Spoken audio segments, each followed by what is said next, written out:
Kasus kopi sianida yang kembali viral karena dipicu film dokumenter Ice Cold Murder Coffee and Jessica Wongso menimbulkan kabar miring terhadap ayah Mirna, Edi Darmawan Salihin. Ya, kabar miring tersebut datang dari mantan para karyawannya yang mengaku jika mereka di-PHK secara sepihak dan diduga tanpa diberikan pesangon.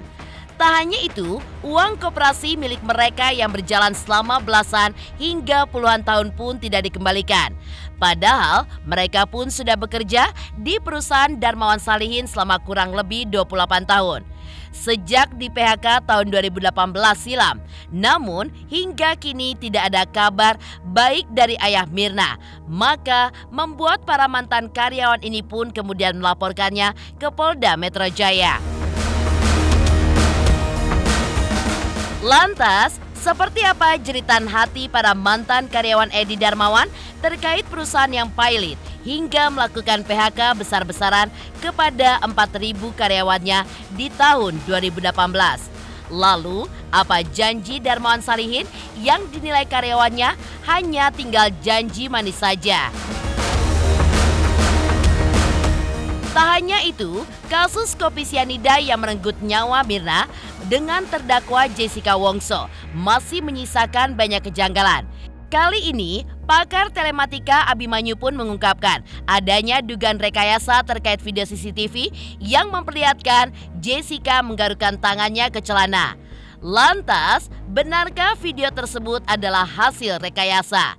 Lalu apa kejanggalan lainnya yang ditemukan oleh pakar telematika dalam kasus kopi sianida? Sementara itu, netizen pun menginginkan agar kasus kopi sianida dibuka kembali dan dibawa ke pengadilan internasional di Den Haag, Belanda. Lantas, seperti apa praktisi hukum menanggapinya agar Jessica mendapatkan keadilan? Pemirsa, bersama Intens Investigasi, kami hadirkan kabar terkini, terpercaya, dan teraktual. Tetapi sebelumnya, jangan lupa untuk like, subscribe, dan juga share channel YouTube ini.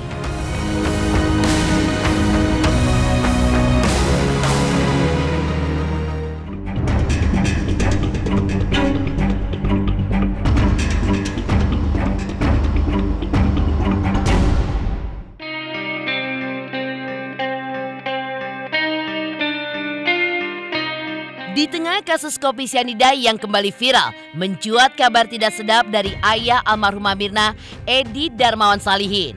Ya, kabar itu pun dihembuskan oleh para mantan karyawannya yang menyebutkan jika ayah Mirna itu tidak memenuhi tanggung jawabnya sebagai bos mereka pada saat itu, lantaran melakukan PHK pada tahun 2018 tanpa memberikan uang pesangon. Tak hanya itu saja, jeritan hati para mantan karyawan ini pun kian kencang karena mereka sudah mengabdi di perusahaan milik Edi Darmawan Salihin selama puluhan tahun. Dan seperti inilah pengakuan para mantan karyawan kepada tim Intens Investigasi secara eksklusif. Yang saya rasakan nyaman kerja di sana gitu, santai gitu kerjanya. Walaupun kita masuk siang juga nggak dapat SP gitu. Kenyamanan itu membuat saya jadi keenakan gitu. Tidak terasa sampai 18 tahun saya juga merasa, loh kok saya gaji kecil tapi kok lama di situ gitu. Itu jadi masalah juga, Bu. Iya. Saya merasa nyaman karena apa? Karena gajinya juga udah teratur gitu. Nah, setelah ada kasus Mirna sianida itu parah. Yang membuat istri saya juga berteriak. Karena apa? Ya kita kan punya utang cicilan motor, ya kan, cicilan rumah, ataupun kita punya anak sekolah, itu jadi masalah jadinya. Yang membuat saya juga sedih juga loh, kenapa seperti ini gitu loh. Tiba-tiba saya langsung ada inisiatif ya ngobrol lah sama Pak Edi, Pak gimana ini Pak? Saya juga merasa agak nggak enak gitu kalau kerja seperti itu gitu. Ya dia menjanjikan ya tenang aja, nanti juga 3 bulan mendatang pasti akan berjalan dengan kembali normal. Setelah 3 bulan seperti itu lagi, ya jadi masalah juga di keluarga saya, jadi masalah. Jadi merasa terbebani lah, yang ada di beban pikiran saya juga begitu. Ya udah, saya ulang. Setelah itu ya terjadi ya PHK besar-besaran seperti itu. Saya juga sedih juga loh, kok jadi PHK ini tiba-tiba. Jadi pengurangan supaya mungkin karena efisiensi gitu. Ya udah, saya terima, tapi tidak ada pesangon. Saya bingung loh, kok tidak ada pesangon sih. Saya kepengen kan pesangon itu merasakan uang gitu loh. Istri saya juga merasakan uang pesangon, udah saya 18 tahun kemana gitu. Itu jadi saya rasakan, aduh sedih sekali. Saya sedih banget, kayak terpukul saya. Gimana gitu caranya? Ya udah, akhirnya saya mengikuti, ada pengacara yang mau ya membantu kami gitu.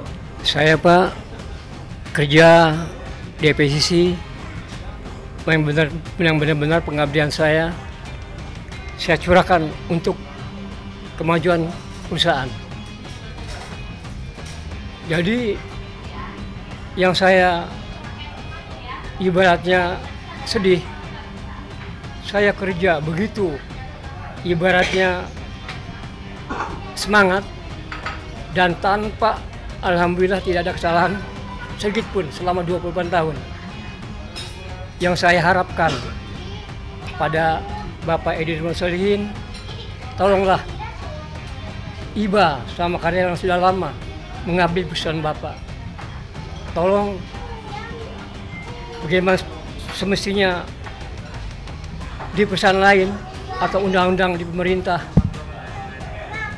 selama kalian bekerja dan selama mengabdi, bila mana perusahaan tersebut tutup, tidak ada kegiatan lagi atau PHK, kami mohon kepada Bapak Direktur, tolong perhatian kami, jasa kami, tolong mohon dibayarkan uang perusahaan kami, dikarenakan kami itu banyak beban Pak, banyak beban. Memang kami terus terang aja kerja di PCC terlena, soalnya apa atau enggak, memang kami kami ibaratnya kami jalankan dengan hati yang ikhlas. Saya mohon kepada Bapak dan hormat, tolong kami yang sudah bekerja selama 28 tahun, kami mengharapkan keibahan Bapak. Pak Edi, tolong dong Pak, berikanlah kami uang pesangon gitu, biar kami itu, istri-istri kami bisa senang gitu. Hasil kerja jadi payah 18 tahun tuh jadi terbayarkan. Jangan cuma sedih gitu. Cuma sedih, ya Allah, gimana caranya Pak Edi ya? Tolong Pak Edi, dikembalikanlah uang pesangon tuh, dikasih gitu. Biar kami juga tuh merasa senang, merasa bisa tertawa lah dengan keluarga gitu. Jangan hanya kesedihan terus Pak. Gimana ceritanya nih Pak kalau sedih terus?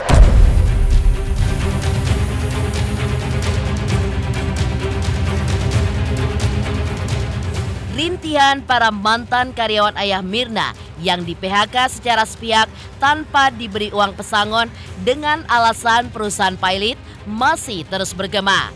Ya, bertahun-tahun menunggu kabar dari Edi Darmawan Salihin terkait uang pesangon tersebut. Tapi hingga kini tidak kunjung terdengar. Bahkan kabarnya para mantan karyawan ini pun melaporkan ayah Mirna ke Polda Metro Jaya. Lantas seperti apa jeritan hati mereka? Dan seperti apa pula pernyataan kuasa hukum mereka? Kami tidak berhenti untuk memperjuangkan keadilan bagi para karyawan, bagi korban PHK Pesangon ini. Kembali kami melakukan laporan polisi di Polda Metro Jaya di tanggal 26 September 2023. Ini laporan kami di Polda Metro Jaya di tanggal 26 September 2023. Nah, adapun yang kami laporkan ini adalah yang pertama itu adalah PT Fajar Indah Cakra Cemerlang sebagai badan hukumnya, tapi kami juga ikut melaporkan para pemegang saham. Pemegang sahamnya dalam hal ini sebagaimana bukti yang kami dapatkan dari Menteri Hukum dan HAM adalah salah satunya Darmawan Solihin sebagai direktur utama sekaligus juga sebagai pemegang saham terbanyak di dalam perusahaan PT Pajar Indah Cemerlang ini. Kemudian juga ada direktur yang lain, Niketut Sianti. Ini sesuai dengan informasi yang kami dapatkan, istri beliau dari Dermawan Solihin. Kemudian ada komisaris namanya Made Sandi Salihin. Kemudian ada juga Febrina Salihin. Ini para pemegang saham.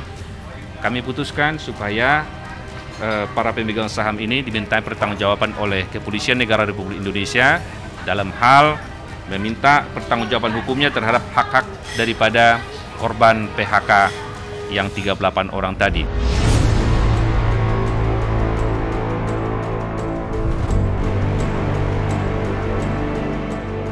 Para mantan karyawan ini pun menceritakan bagaimana awal mula mereka bekerja di perusahaan Bonafit milik Edi Darmawan Salihin.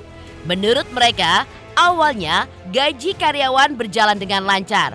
Namun, tidak lama kemudian gaji karyawan pun mulai tersendat berbulan-bulan. Bahkan pada tahun 2018, PHK besar-besaran sekitar 4.000 karyawan pun terjadi. Dan mereka mengaku tidak mendapatkan pesangon. Alhamdulillah sih ya, perusahaan itu ya dibilang Bonafit, awalnya kan Bonafit kayak gitu. Saya masuk itu suasana kerja juga nyaman gitu loh.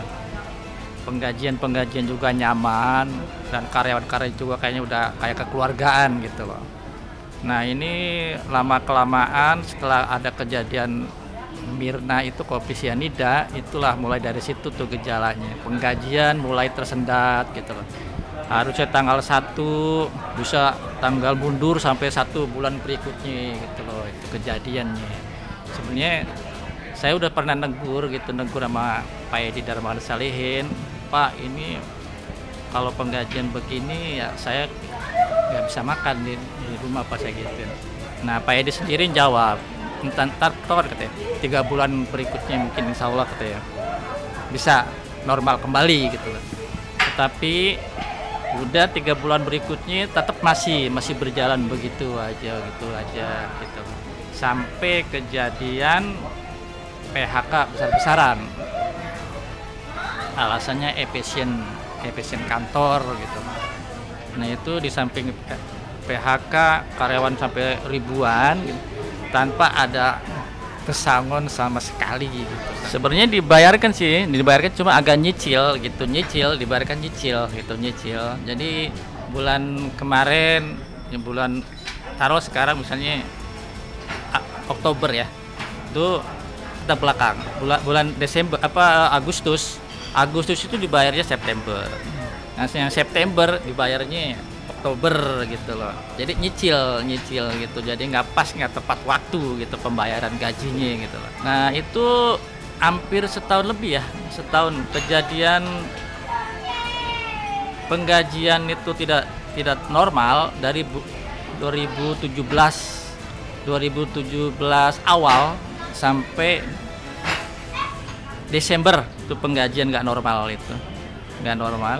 Nah, itu sampai pemutusan hubungan kerja Februari 2018 itu puncaknya itu 2018 itu PHK besar-besaran karena alasannya efisien perusahaan gitu, efisiensi perusahaan gitu. Perusahaan sih mulai dari 2018 ya itu udah nggak aktif gitu loh. Tapi ada 1-2 yang masih aktif, itu masih menyelesaikan pembukaan yang adminnya masih gitu. Cuma secara garis besarnya itu udah nggak aktif lah gitu. Udah penggajian udah tutup, semua karyawan juga udah nggak ada sama sekali gitu Pak. Dari 2018 pertengahan ya, mulai dari Februari, Maret gitu. Dari Maret udah tutup total. Selain uang pesangon yang tidak diberikan kepada mereka, hal miris lain yang terjadi adalah uang koperasi yang tidak pernah dikembalikan kepada mereka. Lalu, seperti apakah janji Edi Darmawan Salihin yang ingin membangun perumahan khusus untuk karyawan, tapi hanya tinggal janji belaka? Masalah uang koperasi juga kadang-kadang nggak dikasih ke kami gitu. Kami kan udah keluar, seharusnya dikembalikan uang koperasi itu gitu. Jangan ya istilahnya diambil sama dia gitu. Itu jadi masalah juga. Saya juga sedih loh, kok begitu ya. Uang koperasi saya mana yang bertahun-tahun gitu, kok nggak dikembalikan. Jadi sedih juga. Ya udahlah, kebaikan dia jadi luntur gitu. Pernah sih ya, itu Pak Edi pernah ngomong ke karyawannya itu nanti, dan dia juga punya rencana, kata Pak Edi, kalau perusahaannya itu maju dengan pesat, ini dia rencana mau bikin perumahan khusus buat karyawannya gitu. Itu pada waktu itu saya bangga banget, saya seneng gitu loh dengan ada pembicaraan begitu, ada keinginan begitu Pak Edi gitu. Tapi itu cuma omongan doang sampai perusahaan bangkrut gitu loh, tapi nggak ada realisasinya sampai sekarang. Itu yang saya sayangkan banget gitu loh. Dari jeritan hati mantan karyawan Edi Darmawan yang mengaku dipecat secara sepihak tanpa diberikan pesangon.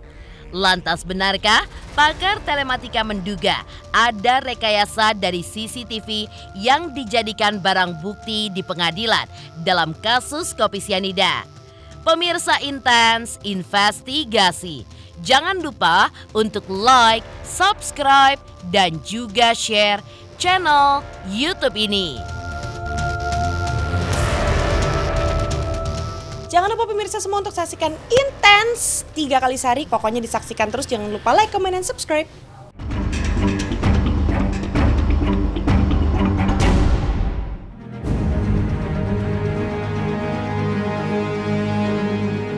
Beralih dari kabar jeritan hati karyawan Edi Darmawan Salihin yang mengaku dipecat secara sepihak dan tidak diberikan pesangon.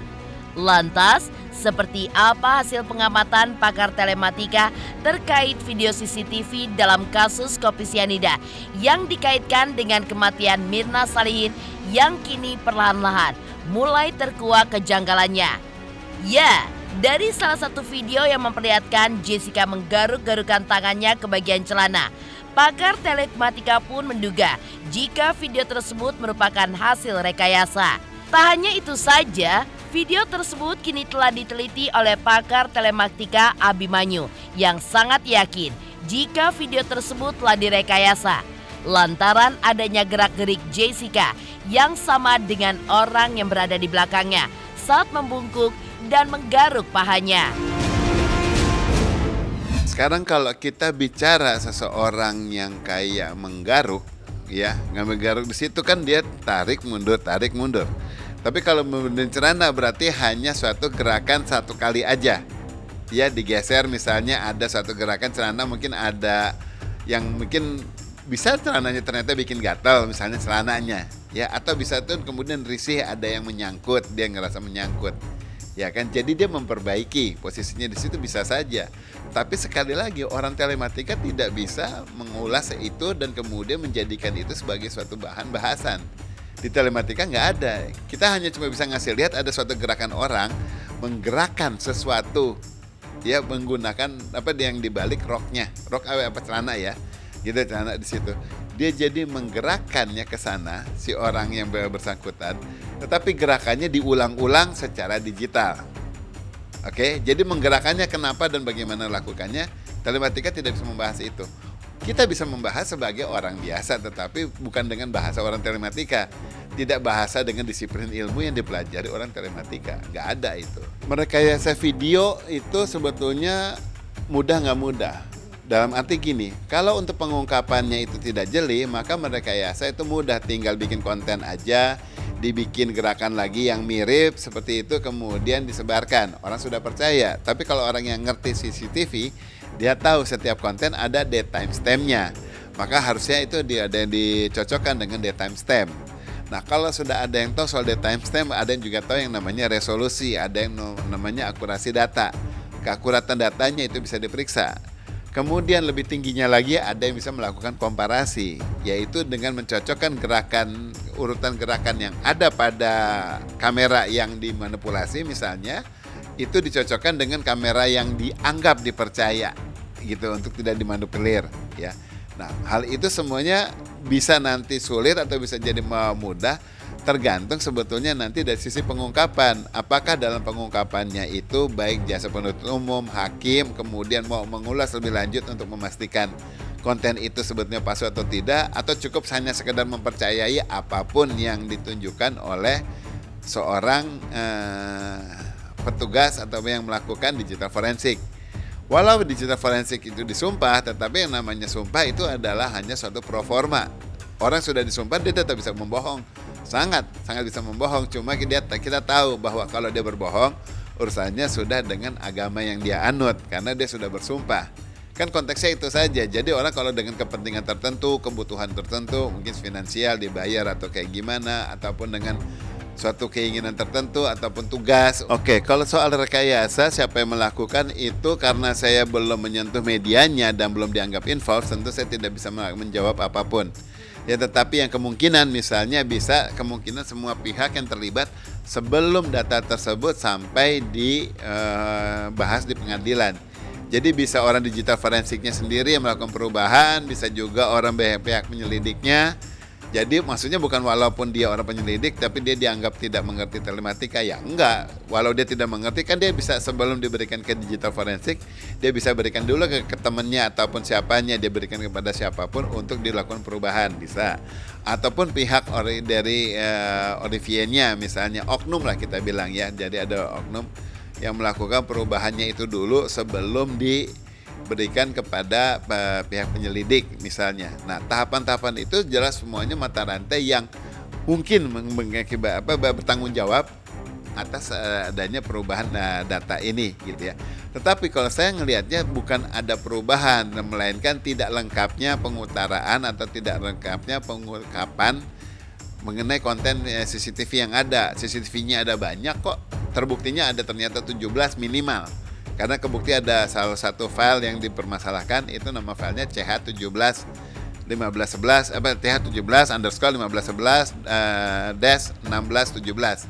Berarti antara jam 3.11 sampai jam 4.17 ya. Nah, rentang waktu tersebut ada dalam satu file yang bernama channel 17. Berarti ada channel dari 1 sampai 16 minimal. Mungkin di atas 17 juga ada satu channel lagi. Nah, kalau sudah minimal aja ada 17 channel, kenapa yang diulas cuma sedikit? Kalau dibilang sekarang diulas itu ya karena yang lainnya tidak ada gambar mengenai kejadian yang bersangkutan. Nah, harusnya itu diungkapkan bahwa mana-mana saja tidak ada dan kemudian bagaimana menjaminnya, bagaimana pengujiannya, bagaimana memastikannya bahwa memang di sana nggak ada. Ya, itu harus diutarakan di dalam berita acaranya. Bilang seharusnya diungkap kembali, dibuka kembali secara luas. Dan kemudian sekarang diungkapkan oleh orang yang jauh lebih mengerti dan kemudian yang memang tujuannya untuk mengungkapkan. Jangan ada kita pikir sini menang kalah. Saya juga tidak ingin menang. Saya hanya ingin keadilan ditegakkan. Jadi kalau nanti jaksa merasa, oh nanti saya kalah, jangan gitu dong. Ya, polisi mengatakan saya kalah, jangan. Saya juga kalau umpamanya Jessica juga dibebaskan, saya tidak merasa menang. Bagaimana mungkin saya bisa merasa menang? Dia udah di penjara. Ya kan? Jadi kalau saya bilang saya mau menang, itu pasti saya tidak objektif. Kalau saya ingin menang. Ini prinsip saya sebagai lawyer ya. Saya nggak pernah ingin menang ke satu perkara. Kalau saya pikiran saya mengatakan menang perkara, saya akan menghalalkan segala cara untuk menang. Tapi harus membenarkan dulu fakta-fakta hukumnya gitu loh. Jadi permintaan saya sebenarnya ya mari kita sama-sama. Kiranya Tuhan menolonglah atas bantuan teman-teman, bantu saya. Tapi terutama bantu Jessica. Kalau semuanya bisa bantu, ya karena sekarang ini media sosial bisa bersuara. Mudah-mudahan, siapa tahu Pak Jokowi mau mendengar di akhir jabatannya dia bisa memberikan suatu legacy. Tidak hanya tol yang dilegasikan, hukum yang seperti ini juga hasil legacy. Ini masih dia kutak-atik aja, dia bilang udah kelar, tapi sekarang dia mau PK lah, dia mau gerasi lah sama Jokowi. Nggak mungkin. Om jamin itu. Saya kasih tahu ya, hukum di Indonesia ternyata jalan. Oto yang ngomong sendiri, ngomong gede, ntar bading, bla bla bla bla bla, mati. Keadilan udah mati di Indonesia. Rasain loh, ditolak, naik ke PK, tolak, naik lagi ke itu Mahkamah Agung, Artijo Alkostar, langsung di-kill dia. Itu killer itu. Bak! Untung nggak dihukum tambahan itu. Tapi memang saya nggak mau. Kan ada bukti, saya nggak keluarin semua, ya. Karena saya mau dia dihukum aja, biarin dia rasain dibui kayak apa. Jadi udahlah, foto lewatin aja. Pas this case gitu. Jadi saya juga nggak nafsu jadinya. Saya juga pas, sudah kita sama-sama. Lu hanya mau cari duit melalui klien lu cawe-cawe. Gua nih indang anak mati, enak aja lu ngomong seenaknya begitu, nggak bisa. Mau juga gua yang nafsu, bukan dia dong. Gitu. Udahlah ya, Om bilang nih, sudahilah persoalan ini ya, kita ribut-ribut nggak ada gunanya. Om yakinkan jangan nyawa Om bahwa yang bunuh Jessica pakai racun. Om udah jelasin semua tadi itu live. Nah itulah. Menurut Abimanyu, video tersebut tidak terlalu esensial dalam mengungkap kasus kopi sianida. Ya, Abimanyu justru menukik soal adanya video lain hasil rekaman CCTV dari jarak dekat yang bahkan jumlahnya ada sekitar 17 CCTV. Seperti yang pernah dibocorkan oleh Edi Darmawan di salah satu wawancaranya di media. Selain itu, Abimanyu pun justru merasa heran mengapa video CCTV jarak dekat tidak dibuka di persidangan, tapi justru video CCTV dari jarak jauh.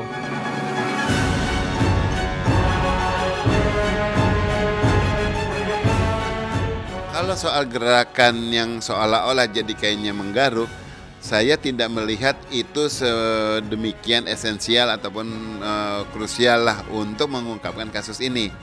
Karena itu adalah suatu gerakan natural yang siapapun bisa garuk-garuk. So what? Tidak ada masalahnya soal garuk-garuk.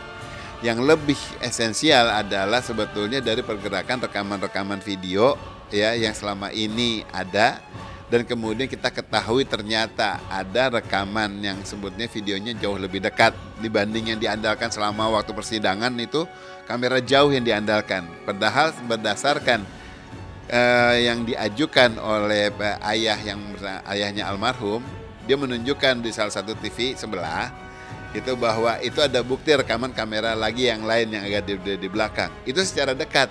Nah, itu dari dulu itu tidak diulas banyak dalam persidangan.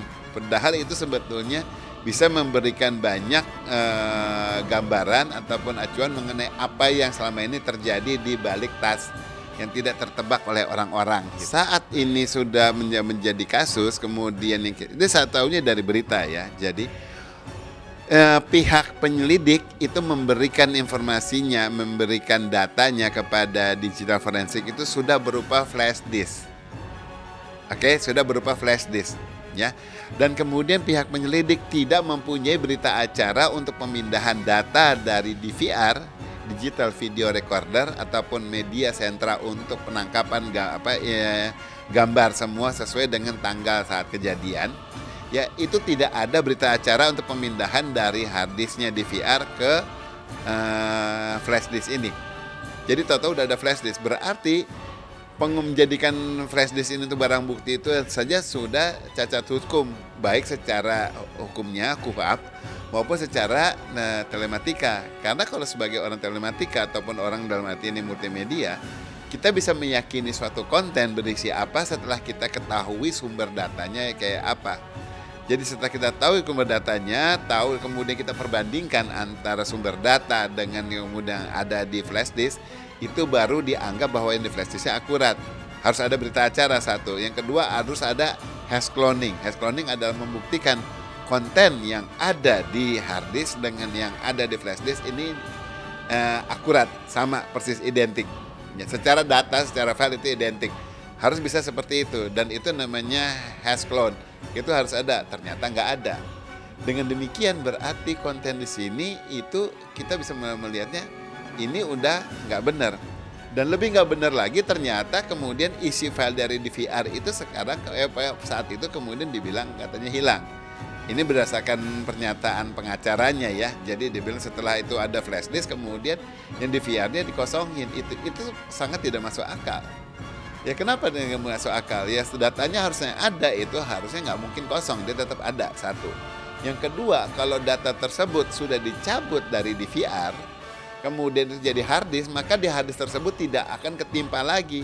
Karena hard disk itu sudah terlepas dari DVR yang utama. Kecuali masih disimpan dalam DVR, maka rekaman-rekaman hari-hari berikutnya itu akan menimpa data yang ada di rekaman yang lama. Akan yang menimpa rekaman lama yang ada di dalam hard disk. Ini memang perkara ini adalah hutang profesi saya. Saya katakan sebagai hutang profesi karena bagaimana ya, saya meyakini berdasarkan hati dan pikiran saya dengan ilmu yang Tuhan berikan pada saya bahwa Jessica ini tidak bersalah, tetapi dia dihukum. Pahit tidak. Saya tidak bisa mengatakan 1000%, tapi 99,999% itu dia tidak bersalah. Satu kan untuk Tuhan yang Om yakinkan jangan nyawa Om bahwa yang bunuh Jessica pakai racun. Om udah jelasin semua tadi itu live. 1 million itu berapa ya? 1.000.000% kan saya bilang. Wajar gak sih kalau orang ingin menghabisi nyawa orang lain tapi mencari lokasi di sebuah kafe yang lagi jam rame, yang udah pastinya banyak orang di sana? Kayaknya nggak mungkin deh. Psikopat yang bodoh pun tidak akan melakukan hal itu. Kalau orang benci sama seseorang dan dia ingin menghabisinya, pasti dia akan cari tempat yang sepi, di hutan misalnya. Iya kan? Nggak mungkin lah di tempat kafe yang rame kayak begitu. Udah pastinya heboh, udah pastinya ketahuan dong. Dia gak akan sebodoh itu. Aku yakin Jessica bukan pembunuhnya Mirna. Coba dibongkar lagi deh kasusnya. Kasian karena memenjarakan orang yang tidak bersalah itu dosa. Meninggalkan kabar video CCTV Jessica yang diduga pakar telematika merupakan hasil rekayasa. Lantas, seperti apa praktisi hukum menjawab desakan netizen agar kasus kopi sianida dibawa ke pengadilan internasional di Belanda? Pemirsa Intens Investigasi, jangan lupa untuk like, subscribe, dan juga share channel YouTube ini. Halo pemirsa Intens, apa kabar? Gue Jeffrey Nicole. Jangan lupa saksikan Intens Investigasi 3 kali sehari. Dan jangan lupa buat like, comment, dan subscribe.